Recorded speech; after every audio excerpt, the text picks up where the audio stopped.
we go. So this is the second episode of Alumni Spotlight Q&A session, and good evening to everyone and happy International Women's Day. We couldn't be happier to launch this second episode. I told you we're going to stick to it, and here we are with the second episode. And what can we say? As you can see, last time we had Joanna, and this time I invited Radu Stancu to join us. And yeah, we could have brought women on our show today, but we wanted to bring a man. I think you're on this side, Radu, to show our love, gratitude, and respect for all the amazing women that have been guiding us throughout our lives at school, in our families, and ladies, women, girls, we just want to show a lot of love for everything you teach us and for all the love that we receive from you. So hello, Radu. Welcome to our chill alumni spotlight. How's your day going? Thanks for having me. It's our pleasure. I just woke up. Okay. I just woke up, and yeah, I'm pretty excited about this interview, alumni spotlight session. Yeah, it's really happy to hear that I'm not the only person that doesn't like mornings and wakes up pretty late. So yeah, good to hear that you just woke up. Should we get going with the questions, or you would like to say a few words before we depart? We're good to go. We're good to go. If I would be saying something, it should be Happy Women's Day to everybody watching.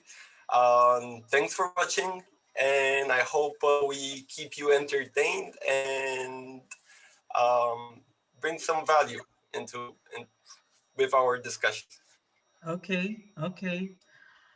And here is your question number 1. Which is the funniest thing you remember from your school years? Remember, kids are watching, parents are watching, teachers are watching, principals are watching.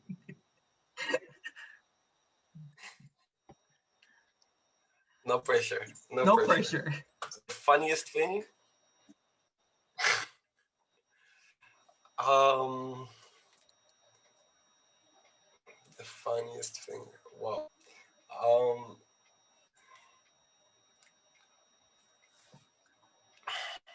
I think it's because there were way too many funny things happening during our school years. That's why it's taking you some time to proceed the question. That's for sure. That's definitely true. Definitely true. A lot come into mind, but actually, I had a conversation with Vlad, our colleague, quite recently, or like my classmate, right? My best friend. And I was actually we discussed on this topic actually a couple of months ago, and we reached a conclusion, or maybe I reached the conclusion of that there were so many happy moments, that there were so many funny and laughable moments that you did not even realize that they were moments. It was a perpetual state of mind that you would live throughout your school years. And it was rarely that you would define a moment based on, I don't know, just particular set of happenings, of actions, of whatever. It was just a general state. So I don't know. You could ask me anything about the school years, and I would probably be smiling, or I would be smiling at or laugh at it. I don't know. It was pretty good. Okay, so just because you couldn't actually decide on which one, and you went for more like the experience of having that fun environment to grow in, especially with your friends. Yeah. Let me add, which is my number 1 funny moment that involves you, and I think my brother is on the same page with this one.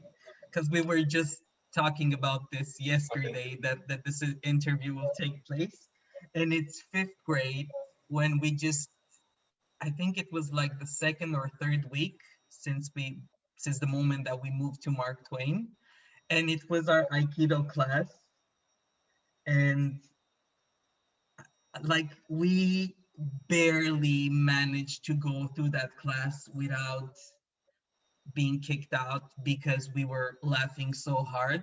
So for those of you who don't know what Aikido is, it's a martial arts style, and we were practicing that at Mark Twain International School.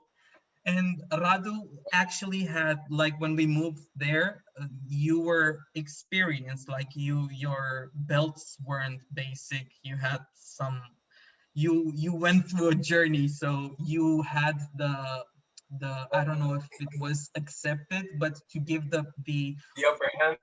yeah, like the opening commands or the opening ritual things you say before you start the training or the workout.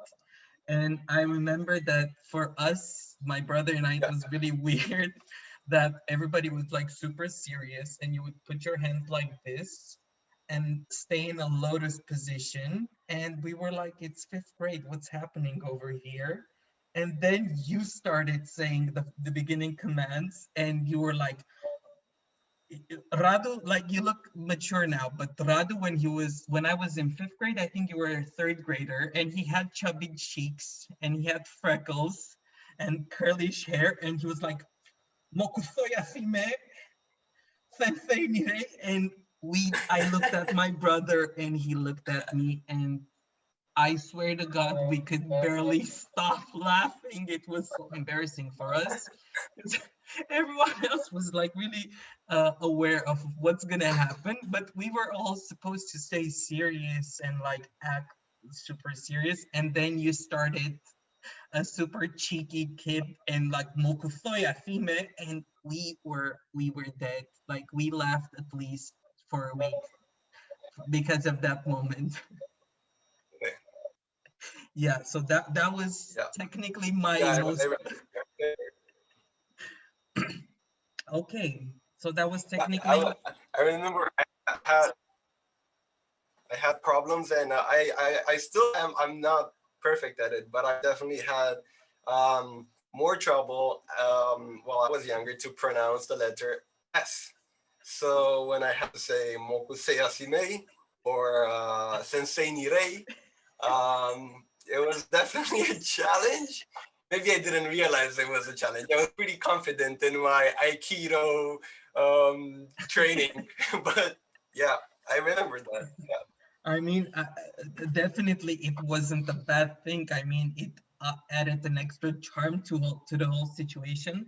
But the fact that we weren't expecting that to be said, like the whole experience, we're like, what is going on?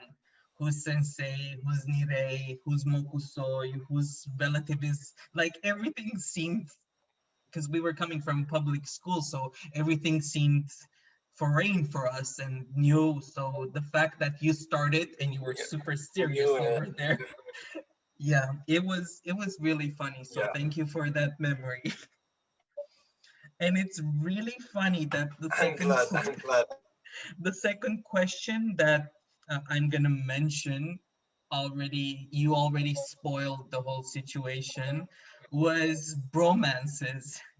And the funny thing is that a lot of people from outside of Mark Twain, and even teachers and people that get to know us, they ask like what's your relationship and friendship with your high school or preschool or middle school classmates, and we're like, we're technically best friends and we talk to each other almost every day.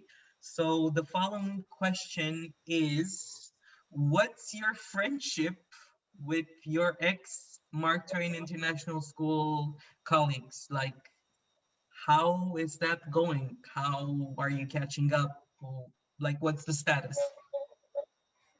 Well, obviously, in these times of like coronavirus, it's difficult for everybody to reach out to anybody, at least in real life, physically.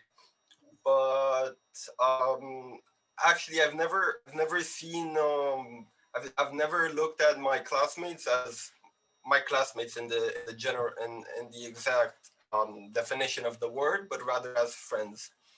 And my classmates were my real life friends as well, and not only my classmates, but the general colleagues that I had in Mark Twain. It was generations older than me, and which you were part of, or generations younger than me. Um, so yeah, I do speak to most of them whenever I have time, especially to my closest classmates like Noam, Andrea, Vlad, Franci, Bioni, Ilinka, um, obviously Joe, Hrant, Gev, Marussia, and the gang. Uh, I yeah, you guys are my friends, and we are friends, and nothing has changed since we graduated. It's just that people have different skills, and it's tougher to up like we used to. I mean, now I think now we actually keep up. In the past, we just did things together, things that every child should go through, like school, homework, parties, and so on. So yeah, I it's a pleasure. Every time I speak to them, it's a pleasure. And if anyone is watching this, I'm saying hi. I miss you. I miss everybody. I hope we see each other soon. And yeah, that'll be it. Yeah, it was funny because I mean Oh, and there are also yeah, there are I also say classmates like Raduku that were with us only for a limited number of years, right? They made friends in Mark Twain, and then they moved to different schools, but they still remain in our group of friends, right? Like whenever there's a Mark Twain get together, we have we invite people from outside Mark Twain that join our group. So yeah, I I really miss everybody, and yeah, I totally get that. I mean, to be honest, during the OG quarantine period in 2020, the year of the COVID situation, we managed because we didn't get to see all of us like as a group for a really long time, and a part of us were in Bucharest, some of us were in London, others were in the Netherlands, and like we were all over the place before actually reuniting in the country after the first chaotic period of the pandemic was over. And I remember we even hosted our own talk show fun sessions on Zoom, and we literally got dressed as characters, and we really used the backgrounds on the Zoom options really well, and ended up creating like mini show sessions. And Radu was actually dressed as the US president, sitting next to Putin and having a discussion on a full White House background, wearing a suit in the middle of a yeah, pandemic alone at home. yeah. Pretty much. Actually, I didn't get to, in your introduction, present your professional side. So all I can say is that Radu does things with numbers, and as you watched our first episode of this show, numbers aren't just really my thing. So please, Radu, explain why I'm wrong and why I'm partially right, and just give us a few drops of your professional skills. Okay. So when you reach high school, you have to choose between Real and Uman, right? So you have two profiles that you can choose to pursue. And indeed, like throughout school, I was better with numbers than with words, I would say. Uh, at least that's what I thought at the time, how I felt. So I chose to pursue the Real path of high school education. Then in 11th grade, I had to drop the Romanian um, the Romanian, I don't know how do you call it, profile in order to join the International Baccalaureate profile, where indeed I opted for high level math. Also opted for high level business and management courses, and what was it? And I think it was environmental studies. I'm not sure if I had Environmental that on high level, but I systems think and so. societies. So yeah, yeah, but like whenever I refer to it as environmental studies because it's I think it's more Wow. more realistic. You know, it's more like yes, yeah. Um. So yeah, after that, I enrolled into university, went to Holland, studied there. I studied business administration, specialized in finance. Uh, then I came back to Romania after specializing in finance, and I got a job. I'm currently working at the National Bank of Romania. Um, not working with numbers as much um, as probably you would think, but yeah, of course, involves numbers. It's a very general field. It's a very broad field of activity. It's quite dynamic. It's changing fast, so it's very hard to put a finger on it and define exactly um, what it is that I'm doing. But I'm generally happy, and I really like what I'm doing, and I'm very thankful for it. Very thankful. Okay, okay. To be honest, all you said for me was like I work almost with numbers and everything is about numbers and statistics and more numbers. And then you said you took math high level or higher level, and I was like, Jesus Christ, how could you do that? What kind of human may go through that pain? Yeah, I'm really sorry. I mean, I think Ramona, my math teacher, will be watching this. You have been wonderful to us, the people of math studies. It's not you, it's us. You did everything you could, and we are very grateful for that. It's just I prefer drawing the numbers instead of focusing on what the numbers do. Problems, the problems at me. And now that you opened up the whole studies chapter of your life, my next question will be the more, let's say, detailed question. And the question has technically two parts, but they're both related to each other. And it goes something like, when did you realize what you want to study and what you wanted to pursue? And which was that click moment when you were like, okay, I want to do this. This is Yeah, what I think I have to do. And the second part of the question is, yeah, what other options you took into consideration when choosing your career? yeah. So I never had that moment. I never knew exactly what I wanted to do. That's why I even chose business administration because it offered me a wide opportunity Mhm. of choices later on in the future. So I didn't have to specialize in a particular field, right? Like let's compare it to music or to um, any other niche specialized study.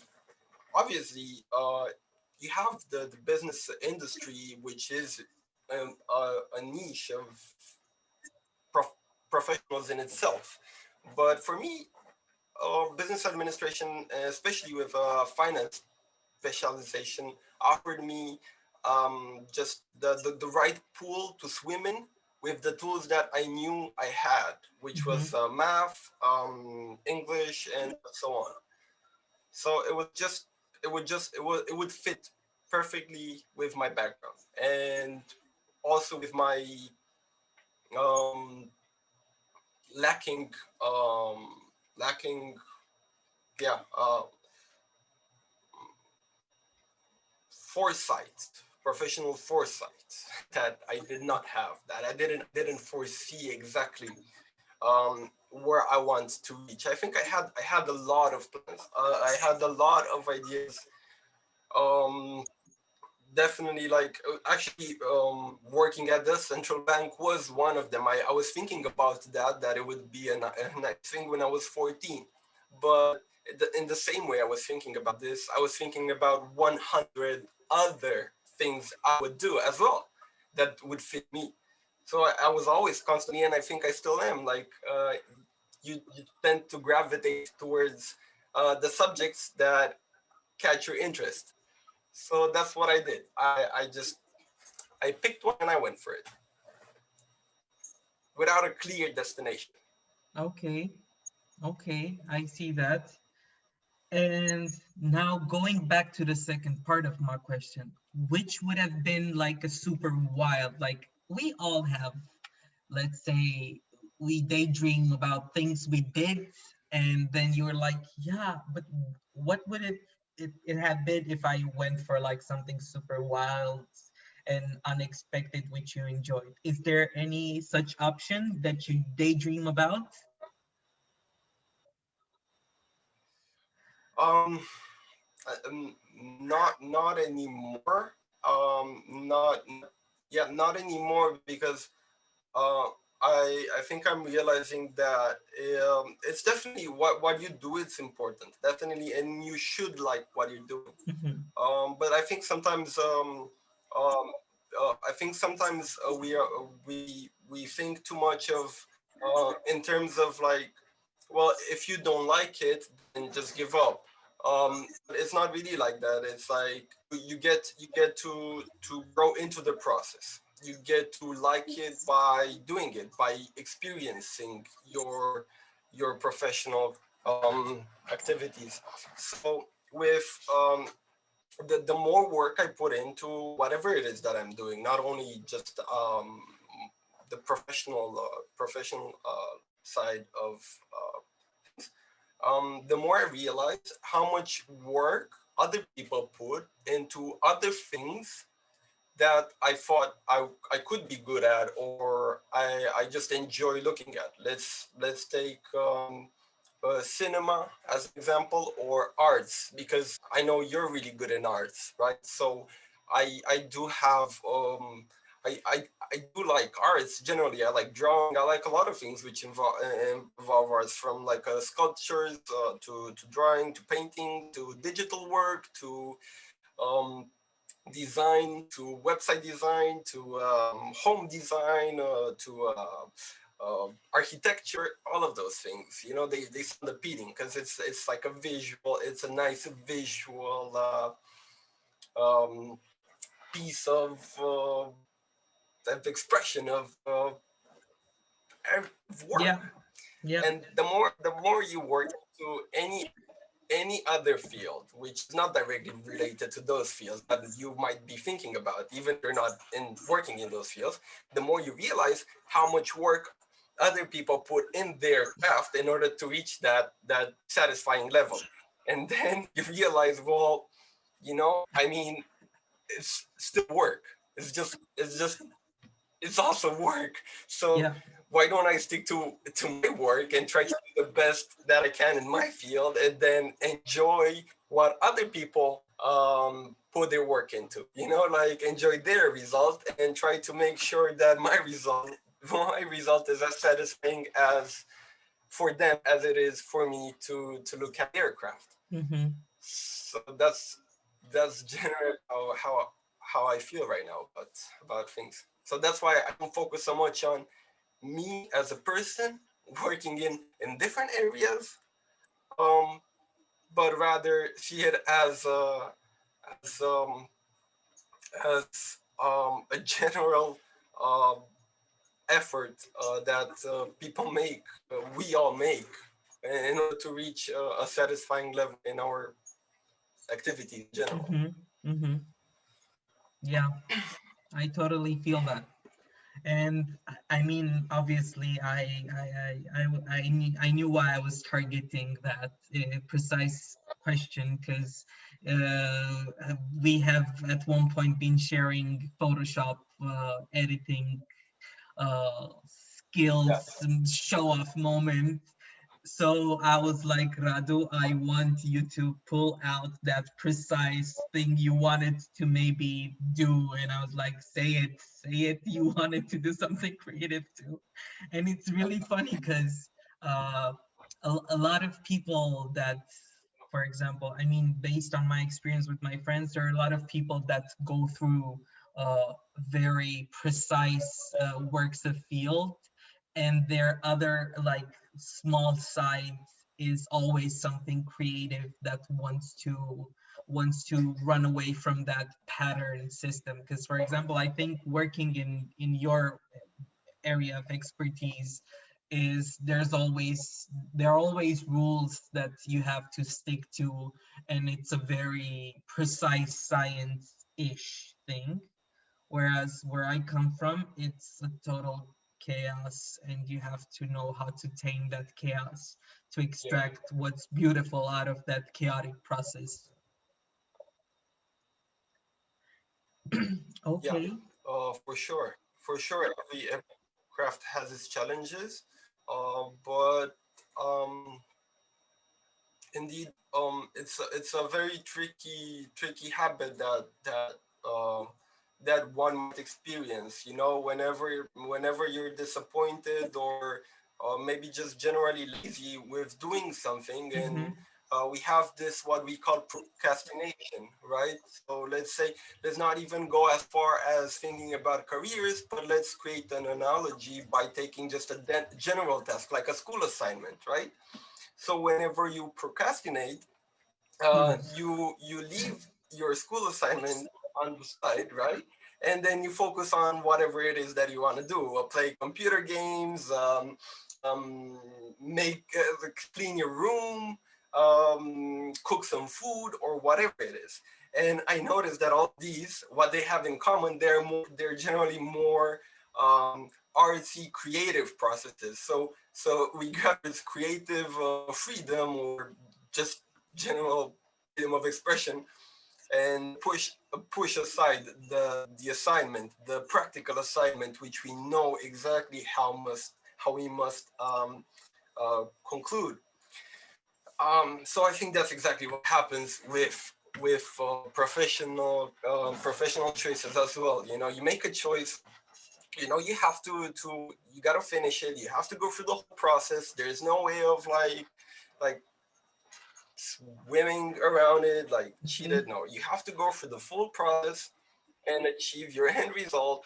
And you have slight moments where you push that aside, and then you tend to think about other things, such as maybe a career in Photoshop, which is very creative and it has such a beautiful result, and you can do it from the comfort of your home, and you can achieve all those imaginary representations of your thoughts.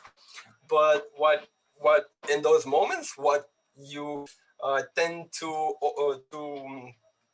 um, you tend to oversee, not oversee, but like actually you don't look at how much work those people actually put into what they're Mm-hmm. doing. And in that moment, this becomes like a process which helps you relax, take your mind off your assignment. But if you do want to take it at a professional level, then it requires as much work as your current activity is actually Mm-hmm. requiring. So you're not really cheating the amount of work that you have to put in, because you still have to put that work into no matter what it is that you're doing. Yeah. And you mentioned the parts about the working from home comfort creative part. Like as a freelancer graphic designer for the past, I don't know, 7 8 something years, although on the inside it felt like it's forever. uh, Working from home, as appealing as it may see, if you're not a super organized person, which sometimes I feel like I'm not, it's really, really hard to actually, because you mentioned procrastination, you end up postponing a lot of things. So for those of you, I'm talking about the students that are thinking Mm, about future options, uh, going for freelancer job may seem super chill and like the dream job, but you have to keep in mind that once you go with that, it's not about performing the best that you can give in a company, for example, or a firm or whatever you aspire to work within as an environment. If you stay at home, you answer to yourself. You are the one who creates your opportunities. You're the one who has to live up to your own expectations, and you are on your own river that brings collaboration. So it's a full-on commitment to your job. So if you think freelancing is like sugar-coated fun from home, keep in mind that you have to really organize your time and be aware of the fact that once you work from home, your entire time may seem as free time and work time in the same time. So you really have to know where to draw that line. And so I think I have mhm. my last question for you ready.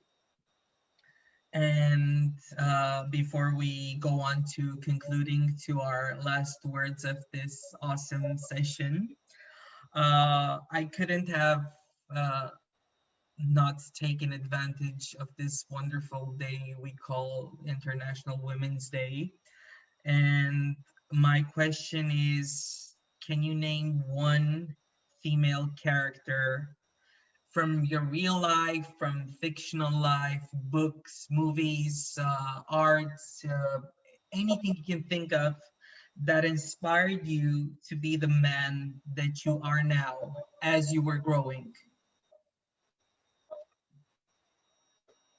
Um, as I was growing, it would always and it would definitely be my own mother, because she contributed with the foundation of the general tool requirements, qualities, which makes a nice human being. She put on the foundation, but then definitely there have been other people, women in our case, which contributed to a to my development as it is right now, and I'm sure it will continue to to go on like this, because even if my mother, I consider my mom to be the whole my to go place, as a reference, and it used to be it used to happen very often also during childhood. um throughout the years, obviously, the number of women that I look up to and that I admire and that I enjoy learning from has increased. And yeah, there's actually quite a lot of women that I look up to in terms of many subjects, many areas of life. So yeah, I think So yay for the that'll be it. team mom. Yeah, Yes, for it's sure, always for it's sure. always Your mom. wonderful. Yeah, sorry. What were you saying? Yeah, Because mom knows best. yeah, yeah, they That it's how definitely they are. say it, that mom know best. So if they do know best, why don't listen to her? Just follow her advice. And Well, they say that we have to learn from our own mistakes, but you have to be smart about it. yeah, It's about learning from other people's mistakes too. So if mom says something, take that thing in consideration too. So shout out to all the moms that are watching us and future moms and those who don't yeah, want to be for moms, sure. but they're wonderful women out there that pursue their own vision in life. We are saying uh, Happy International Women's Day to every woman watching this alumni spotlight edition on the 8th of March. and we couldn't be happier to be here to share our Q&A session with Radu, with all of you watching at home. And who knows, maybe when the world gets back to being normal and not acting so delusional, maybe we can have one of these sessions live from Mark Twain International School with a live audience, and obviously Yeah, a yeah. digital one too, because I feel like this part of digital meetings has became like really quickly became a part of our everyday existence. So my questions were these. I think I tried to sneak in some of my own points of view too, because I gave you the opportunity to ask any question too. So if there's anything you want to ask, you're free to do it. If you don't want to ask, that's fine. We can meet up uh, once this chaos is slightly Uh, calmer. if I do want to ask you something, and Okay. if you could go back in time and relive one particular school year, which school year would that be? Which period would you like to relive? Go through it again. This is a really tricky question. You know why? Because a part of me wants to, it's really funny we keep on mentioning the reality we live in, but a part of me wants to jump back to my most uh the the year that marked me the most, and it was definitely fifth grade, and it was the year that I moved to Mark Twain. And as a Mhm. super creative side oriented person, for me to discover the optional courses that Mark Twain offered, knowing that my parents were really busy working as hard as they can to provide us our best life possible, for which I'm really grateful to. Uh, a part of me wants to go back there because I was discovering all those artistic opportunities. I was discovering all this entire new system of being educated in, coming from a public school and changing two or three schools before moving to Mark Twain. It was a total changer for me. So the child in me that wants to escape the reality we live in definitely wants to go for fifth grade. But the more mature person and experienced human being in me wants to go back to my IB years.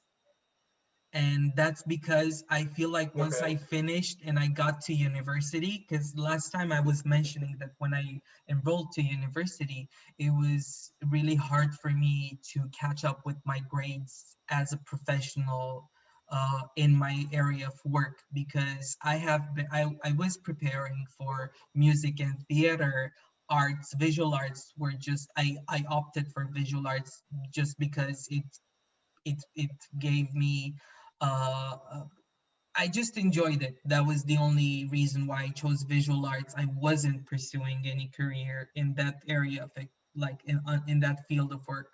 And in the last few months of my IB years, my diploma project years, in I think it was the 12th grade, I realized that I'm not going to be able to pursue the road I wanted to go for. And it was really shocking that I had to just improvise. What am I gonna do? What am I gonna do? What am I gonna do? I'm like, okay, I'm gonna stick to visual arts. So Mhm. it wasn't that I wasn't well prepared from school, from my unit, my high school years, and by the school it was about Mhm. me literally turning I won't say like 360 degrees, but it was a totally new area that I was diving into. And once I went there, Okay. I was like, what am I gonna do? Because this is something totally new. But then I started courses and I did see patterns of what university years meant that I have been seeing throughout my IB years. for example, I was really confused about the theory of knowledge course, which seemed like in all that chaos and stress that the International Baccalaureate meant, Mhm. I was like, oh my God, now I have to go to the theory of knowledge, and then there's the extended essay, and I'm like, You these things are too much But the for. extended essay was the worst. I was like, how am I gonna do all this and deal with all the other courses? And after I went through all of that and I got to university, I went to the to our we had to take philosophy courses at university, and a lot of the stuff that I was taught during the philosophy courses were actually things that I have been learning as a high schooler during my IB years at theory of knowledge. So I was Yes, like, I had that. I had that during university as well. yeah, I I was had like, that. Like what? I went and I enrolled in my first year. I was just re-going for everything that I did in my last 2 years of IB, and I was Exactly. barely required to study in the first year of university. It was amazing. You know, I had so much time. I was yeah, I was doing so many other things other than studying just because I had the IB foundation. Yeah. It definitely helped a lot. And actually, coming back to the initial question, I just realized that one of the things which would probably be best, and why you also tend to go into either the first year of contact with Mark Twain, or maybe the first year of international baccalaureate, would be to milk the cow. You know, because if I would go back and redo IB all again, I would just try to like milk as much as I can out Yes. of it. You know, it Yes. was Yes. such a good, definitely one of the best experiences in terms of academic ones. Such a great experience, so much helpful, and Same. And yeah, it's awesome. Congratulations. yeah. I'm like I was so shocked, like so shocked that because a lot of people like the general mentality when it comes to taking the international baccalaureate is that you take it because you want to leave the country and pursue, for example, a Mhm. career outside of Romania. But as someone that had to change all his plans super last minute and stay in Romania, Yeah, it was really like reassuring and comforting to see that the effort that I put in my IB years was actually worth it nationally too. Although once it was all over and I joined university and I was looking back at my high school and school years, preschool and everything, I was like, yeah, I really miss those times. And if I would have been more mature, I mean, that's how life works. Maybe I would have just paid more attention to every single course, and it's happy to see that I'm not the only one that's feeling that needs yeah, to have done much more, for like you sure. should, yeah, like you shouldn't have done that, you should have done that and that and that. So yeah, I'm really happy Yeah, we got to this question. So thank you for keeping it as the cherry on the educational cake that we have been baking during this alumni spotlight. I think that we said that we're awesome. gonna settle for 20 minutes, and here we are, almost 45 minutes in this call. So I guess this is the